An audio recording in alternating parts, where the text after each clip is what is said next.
Hello everybody, I would like to introduce our game studio called Vetreska. This is our team, and for the team we chose No Plant, No Planet, and these are the categories we qualify for. For our player fantasy, our main character is a sentient artificial plant creature created by Dr. Morrow, fighting against Birdman's legions of cybernetically altered humans. His main goal is to exact his revenge in hopes of restoring Earth's ecosystem destroyed by Birdman's evil corporation.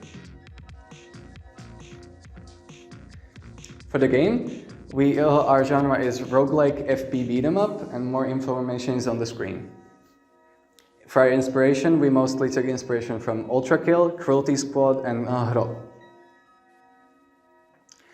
This is Dr. Morrow's lab, which serves as the game's hub. And here you can find Mutations Lab, where you can access your mutations. Plant Pots, where you can grow seeds into mutations.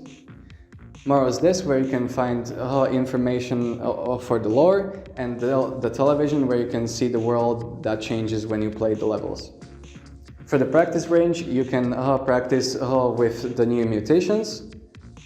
And this is the exit to the main game. You can see how you can pick up items that you can afterwards put in your inventory. For the other mechanics, we have a dash, wall climb, and a grapple. And now I would like to say a few words about the lore. Destabilized by war and disdain towards the government, the nation was on the verge of falling into anarchy. It relied heavily on import, but destroyed infrastructure and lack of capital meant delayed shipments and empty pantries.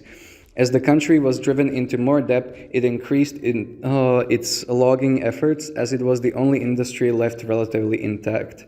But it was clear that this resource will soon dry out. A turn came with the rise of the organization, or the org for short. It set up a number of factories in the country, along with the offering payment to willing subjects of experimentation. The org proposed a deal to the government. Org controls most of the government's income and therefore gains power over the government. Slowly, the org grows into a corporal overlord.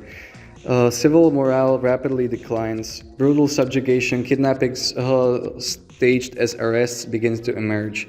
Org gains absolute authority. For the enemies, we have our light level bulbheads. They are a high mobility melee horde enemy, and before the alterations, they were low class citizens like beggars, orphans, prisoners, and thugs.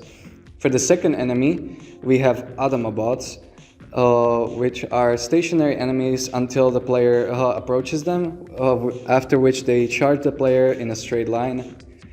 Before the alteration, they were the middle-class citizens such as minimum wage employees, retail workers, and working class.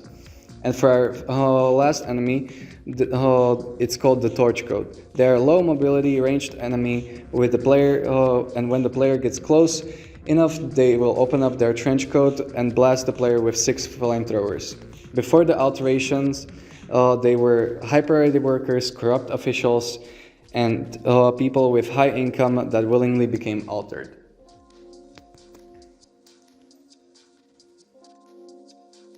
For the roadmap, we would like to focus on the lab, mutations, environmental interactions, special enemy mechanics, lore, new levels, and new characters. Our target audience are 18+ players, hardcore retro gamers, old school gamers, action gamers, people who like fast gameplay, and pixel art fans. These are some similar games to ours and their statistics. For the outreach, we would like to reach out to our community through these platforms. And our unique selling points are that our game is a first-person beat 'em up with a 30-bit style, mutation system that is a emergent gameplay, and environmentalist message. Thank you for watching this video and playing our game.